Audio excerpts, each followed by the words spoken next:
하나님께 처음 믿음으로 나아가는 사람입니다. 모세와 같은 사람이죠. 모세도 광야에서 죽었습니다.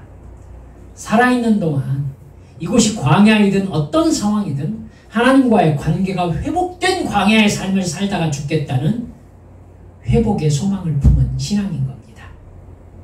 두 번째는요. 인간의 죄성이 이끄는 대로 눈앞의 이익과 눈앞의 욕망만을 위해서 그냥 하나님이 나를 버리셨으니 그냥 나도 막 살겠다. 이 태도입니다. 하나님의 응답도 없고 어차피 하나님의 도움도 못 받는 인생 그냥 내 마음대로 살아버리겠다는 그런 마음이죠. 그렇게 하나님께 실망했다면서 이제 내 마음대로 살겠다고 하는 분들이 저에게 이렇게 물어본 적이 있었습니다. 목사님, 지옥은 뭐 저만 가겠습니까? 그렇게 많이 간다면 그것도 나름 사람 사는 것 아니겠습니까? 이렇게 얘기하시더라고요. 여러분 어떻게 생각하세요? 나만 지옥 가는 거 아니지 않습니까? 유 목사님 얘기하는 걸로 보면 지옥 가는 사람이 훨씬 많을 것 같은데 거기도 나름 사람 사는 데 아닐까요? 그럴까요? 대답은 안 했습니다. 제가 이렇게 얘기했어요. 가보시게요? 이스라엘이 광야에서 죽을 것이라고 했지만 여러분 만나는 내리고 있었습니다. 반석에서 물은 나오고 있었습니다. 하나님의 은혜가 완전히 다 중단된 건 아니었어요. 하지만 이스라엘은 두 번째 증상을 나타내기 시작합니다.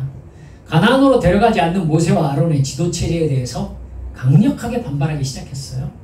대표적인 사람이 고라였습니다. 고라는 레위 지파 사람이었어요.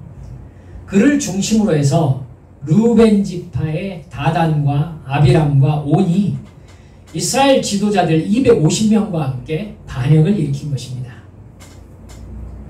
이건 심각한 일이었어요. 이건 대놓고 자기를 따르는 사람들을 따로 모아서 모세와 아론의 지도체제에 대해서 반란을 일으킨 거예요. 반란. 그러니까 이전에 모세를 대적한 일과는 그때의 상황과 비교할 수가 없는 심각한 상황이었던 거죠. 바로 지도자들의 반역이었기 때문에 그래요. 이들은 전에 총회에서 선택되고 아주 잘 알려진 사람들이었어요. 유명한 사람들인 거죠. 그들은 어려운 광야길에서 모세와 함께 지금까지 이스라엘을 이끌어온 사람들입니다. 3절에 보니까 이렇게 나옵니다. 그들이 모여서 모세와 아론을 거슬러 그들에게 이르되 너희가 분수에 지나도다 회중이 다 각각 거룩하고 여호와께서도 그들 중에 계시거늘 너희가 어찌하여 여호와의 총회 위에 스스로 높이느냐. 그러니까 모세한테 네가 뭔데? 라고 이렇게 대들기 시작한 것입니다. 네가 무엇인데 명령을 내리는 위치에 네가 있느냐? 우리하고 똑같지 않느냐? 그들은 나름대로의 논리로 말하지만 시편 106편 16절에 보면은요, 이 상황을 한번 복귀하거든요. 그들의 진영에서 모세와 여호와의 거룩한 자 아론을 질투했다 이렇게 적혀 있습니다. 시기와 질투가 그 동기였습니다. 막 나가는 거죠. 여러분, 가나안 땅에 소망이 없어지니까 이제 권력욕이 발동을 하기 시작한 것입니다. 모세는 그들의 도전 앞에서 땅에 엎드려 기도합니다. 그리고 온 회중을 모이라고 해요. 그러니까 총회로 소집을 한 것이죠. 그리고 이런 얘기를 합니다. 내일 반역한 대표자인 고라와 다단과 아비람과 온과 함께하는 반역의 무리 250명이 각각 자기의 향로를 가지고 하나님의 불을 담아서 하나님 앞에 서서 하나님의 판결을 직접 받자라는 것이었습니다. 그렇게 해결 방안을 제시한 모세는 레위 지파인 고라의 잘못을 이렇게 지적합니다. 너희가 너무 분수에 지나치다. 레위 지파인 너희를 구별해서 성막을 섬기는 직분을 맡긴 것이 어떻게 작은 일로 보였냐? 그래서 아론의 대제사장직까지 원하는가? 그것은 이 모든 역할을 주신 하나님께 반역하는 일이다. 이렇게 지적합니다. 여러분, 그러자 그들이 자기들의 마음 안에 있는 속마음을 얘기하고 있는 본문이 바로 우리가 오늘 읽은 본문이었어요. 13절부터 이렇게 얘기하죠. 첫 번째, 네가 우리를 젖과 꿀이 흐르는 땅에서 다시 광야로 이끌어내서 죽게 하려 했기 때문이라는 겁니다. 기가 막혀서. 이게 가장 직접적인 이유일 겁니다. 14절에서 다시 가나안 땅을 언급해요. 그 사람들이 네가 우리를 젖과 꿀이 흐르는 땅으로 인도하여 들이지도 아니하고 밭도 포도원도 우리에게 기업으로 주지 아니하니 네가 이 사람들의 눈을 빼려느냐? 눈이 있으면 봐라. 여기가 가나안이냐? 이 말이지요. 지금 우리를 가나안 땅 데리고 들어간다면서 여기까지 데리고 왔지 않느냐? 근데 그 땅으로 데리고 들어가지 않는다면서, 그리고 광야에서 우리 모두 죽어야 한다면서 이게 말이냐? 지금 이렇게 이야기한 겁니다. 그들의 마음에는 가나안으로 들어가지 못하게 하는 하나님께 대한 불만이 가득했던 것이죠. 언제부터 그렇게 가나안 땅에 들어가고 싶었는지 모르겠어요. 절대 못 들어간다면서 하나님의 명령에 순종하여 그 땅에 올라가자고 했던 여호수아와 갈렙을 죽이려고 했던 사람들이에요.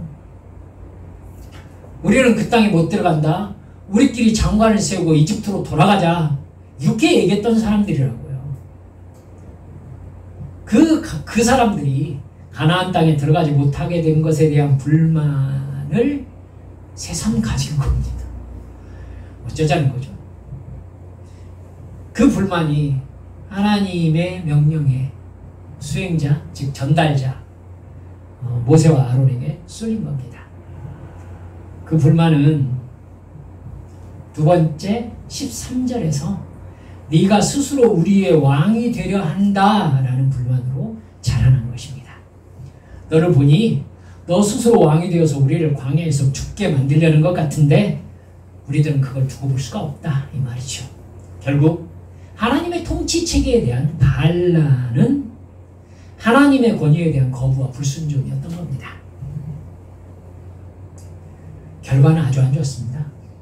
다음날 모세가 얘기한 대로 반란의 주동자였던 고라와 다단과 아비람과 온 그리고 250명의 지도자들이 자기의 향로, 각각의 향로를 들고 이스라엘 총회 앞에 모입니다. 그러자 모세가 뭐라고 하느냐면 이건 좀 극적입니다. 이스라엘 모든 지파, 모든 사람들은 고라와 다단과 아비람의 장막으로부터 떨어지시오. 이렇게 얘기합니다. 그리고 고라와 다단과 아비람에게 속한 모든 가족들이 장막 앞에 나와 섭니다. 그러니까 총회로 모였으니까 자기 장막 바깥으로 지금 나와서 서 있는 거예요. 그리고는 그 사람들의 장막에서 이스라엘 백성들은 떨어지시오 라고 얘기하니까 이스라엘 백성들이 지금 물러난 상태인 겁니다. 그러니까 고라와 다단과 아비람의 장막과 식구들과 그 사람들을 따랐던 사람들 250명만 향로를 들고 따로 서 있는 거예요.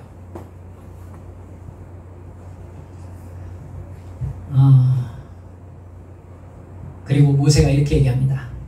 여호와를 멸시한 이들을 땅이 입을 벌려 삼킬 것이다. 이러면 하나님께서 나를 세우신 지도자가 맞는 것이다. 이렇게 얘기합니다. 그러자 고라와 다단과 아비람 그들이 섰던 그 경계선의 땅이 갈라져서 무너져 내립니다. 그리고 그 사람들이 모두 땅속으로 함께 사라져버리지요. 그리고 하나님에게서 불이 나와서 여호와의 불을 담은 향로를 들고 서 있는 250명의 지도자들을 그 자리에서 태워버립니다. 끔찍한 일이었겠죠. 이스라엘 백성들이 그것을 현장에서 보았던 것입니다. 고라와 다단과 아비람의 장막과 그 사람들은 산채로 땅 밑으로 들어가 버리고 그 사람들을 따랐던 250명의 지도자들은 향로에서 불이 나와서 태워져 버리고 이스라엘 백성들이 정말 무서워합니다. 이게 하나님께 순종하지 않은 채 영적 방향성을 잃어버린 사람들의 착각이고 미련한 반역의 결과입니다. 여러분, 이스라엘 사람들의 모습에서 우리는 하나님을 믿고 따르는 삶의 목적이 사라져버린 사람들은 결국 죄의 욕망을 따라가게 된다는 사실을 알게 됩니다. 그들이 다시 가나안의 꿈을 진정으로 품었다면 하나님께 진정으로 돌아가는 일부터 해야 했었어요. 가나안 땅은 하나님의 선물이었으니까 그것을 주시는 분도 주시지 않는 분도 하나님이잖아요. 지금 해야 할 일은 하나님과의 관계 회복인 거죠. 하나님께 전심으로 회개하고 돌아가면 하나님은 성경 전체에서 하나님이 돌아오시는 분으로 나타나고 있거든요. 그러나 믿음 없는 그들의 관심은요, 눈앞에서 놓친 젖과 꿀이 흐르는 땅이라는 그들의 유익에 쏠려 있었던 겁니다. 욕망이 채워지지 않자 그들은 하나님마저 적으로 돌리는 어리석은 결정을 했던 것이죠. 하나님의 진노하심 앞에서 오히려 하나님을 반역해서 즉각적인 심판을 받고 마는 정말 어리석은 바보 같은 사람들입니다. 여러분, 저 보세요. 우리가 기도하던 것들이 이루어지지 않을 때도 있습니다. 내가 바라던 것들이 안 될 때도 있어요. 그렇죠? 그때 우리 하나님하고 적이 되면 안 됩니다. 하나님하고 적이 되면 안 돼요. 그때가 뭐 해야 될 때입니까? 여러분, 대답하세요. 나의 뜻과 하나님의 뜻이 달랐어요. 일어나는 상황이 내가 바라던 것과 반대의 상황이 벌어져 버렸어요. 그래서 내가 실패했고, 내가 병들었고, 내가 인간관계가 무너졌어요. 내 마음속에 문득 하나님은 나를 사랑하지 않으시는가라는 생각이 들었어요. 그리고 하나님은 왜 나에게 이런 일이 벌어지게 하셨는가 라는 생각이 들었어요. 그래서 화가 났어요. 그때 우리 뭐 해야 합니까? 1. 교회를 때려친다. 교회를 때려친다. 뭐 생각이 안 나네. 2. 자기를 부인한다. 두 개 중에 선택하세요. 여러분, 그때가 자기를 부인해야 될 때인 거예요. 알았죠? 그래서 자기를 부인하는 것을 예수님께서는 뭐와 비교하셨어요? 십자가를 지고 나를 따르는 것, 이렇게 말씀하셨어요. 자기를 부인하고 자기 십자가를 지고 나를 따를 것이니라. 그 얘기는 그 상황에서 자기를 부인하는 사람보다 하나님을 적으로 삼고 하나님을 원망하는 사람이 훨씬 많다는 뜻이에요. 자기를 부인하면서 끝까지 주님을 따라가는 삶을 결정하는 사람은 거의 없다는 뜻이에요. 여러분, 그러니까 하나님과의 관계에서 내가 바라지 않는 고통스러운 일이 발생했을 때, 그때 하나님이 옳다라고 하셔야 되는 거예요. 하나님이 옳다. 하나님 나에게 왜 이렇게 하셨어요? 나에게 왜 이러십니까? 이 방향으로 접근하잖아요. 그러면 하나님은 입을 다무십니다. 여러분 경험하셨을 거예요.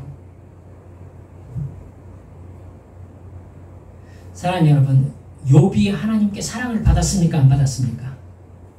굉장한 사랑을 받았어요. 굉장한 사랑을 받았어요. 근데 그 사람이 전혀 생각하지도 못했던 고난 속에 떨어지잖아요. 욥이 하나님을 원망하지 않았어요. 원망하지 않았어요. 이게 욥기 1장까지죠. 원망하지 않았어요. 2장까지도 원망하지 않았습니다. 2장까지. 문제는 3장부터예요. 욥기가 42장까지 있습니다. 3장부터 욥이 뭐라고 하느냐면은 하나님을 원망하지는 않았어요. 근데 뭐라고 하느냐면은 내가 태어나지 않았으면 좋았을 것을 이렇게 얘기합니다. 저는 그 말이 그 말 같은데 나를 누가 태어나게 했는데?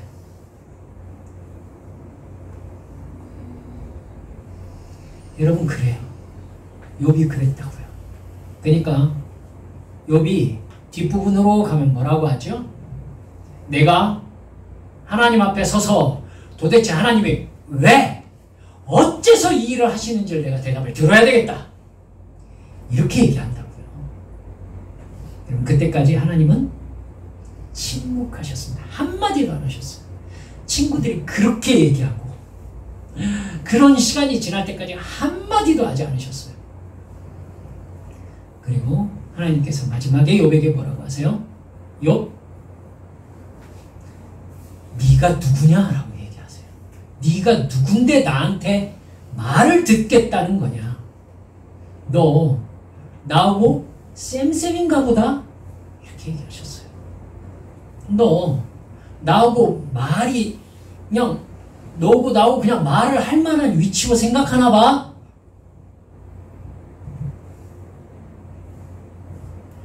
사랑하는 여러분들, 그때가 정말로 자기를 부인해야 될 때예요. 그때 욥도 그랬다고 말씀드렸죠. 욥은 하나님이 부당하시다고 얘기합니다. 내가 이런 고난을 당할 만한 죄를 짓지 아니하였다라고 얘기를 하고요. 여러분, 우리도 꼭 그런 식으로 하나님 앞에 반응하기 쉽습니다. 그때 우리 그렇게 얘기합시다. 주님이 옳습니다. 제가 무엇을 깨달아야 합니까? 제가 무엇을 해야 되겠습니까? 이렇게 얘기하세요. 이해가 되지 않잖아요? 이해가 되지 않으니까 나를 부인하는 거예요. 이해가 되면 나를 부인할 필요가 없잖아요. 이해가 안 되니까 나를 부인하고 나의 십자가를 지고 내 입을 다무는 겁니다. 그래서 욥이 맨 마지막에 뭐라고 하죠? 주여, 내가 이전에는 귀로 주를 들었었더니 이제는 눈으로 주를 배웁나이다. 이제 내 어리석은 입을 주님 앞에 다옵니다. 이렇게 얘기하잖아요. 말씀을 맺습니다. 혹시 우리들도 내가 바라는 것을 잃었다고 하나님과의 관계도 놓아버린 채 그냥 내 뜻대로 막 나가는 어리석은 결정을 하지 않는지 한번 살펴봅시다. 천국의 종착역을 잃어버린 사람들, 하나님과의 관계를 내버린 사람들은요, 기분대로 삽니다. 내키는 대로 사죠. 욕망이 이끄는 대로 살아요. 결국 그렇게 눈 앞만 바라보면서 이기적으로 살다가 영원한 멸망에 진짜 도착해버리는 게 문제입니다. 여러분, 지옥의 멸망 앞에서 화를 낼 사람은 아무도 없을걸요? 그곳에서는 두렵기만 할 겁니다. 내가 하나님께 승질났다고 하면서 지옥문 앞에서 얘기할 수 있는 사람은 없죠. 없습니다. 그 화나는 고통 정도는 아무것도 아닐 정도로 무서운 곳이에요. 사랑하는 여러분들, 우리 눈이 여전히 바울 사도처럼 주님이 주신 소명에 고정되어 있는지 살펴봐야 되겠어요. 내가 달려가고자 하는 표대를 잃지 않고 있는지 살펴보시고, 여러분 또다시 시작하는 일주일 충성된 종으로 살아가신 한빛 가족들 되시기를 주님의 이름으로 축원합니다. 우리 함께 기도합시다. 여러분, 우리 기도하면서 이 고라의 무리들 한번 생각해 보아요. 그들의 마음을 이해할 수 없는 건 아니거든요. 하지만 그들의 행동은 틀렸습니다. 그러니까 내가 바라지 않는, 내가 바랬던 것이 무너지고 내가 바라지 않는 현실이 내 눈앞에 있을 때, 여러분, 우리는 주님 앞에 나를 부인하고 하나님께서 옳으십니다. 하나님의 뜻을 저에게 가르쳐 주십시오. 순종하겠습니다. 이렇게 말씀드릴 수 있는, 자기를 부인할 줄 아는 믿음 갖게 해달라고 이 시간 주님 앞에 함께 통성으로 기도합시다. 기도합니다. 하나님 아버지,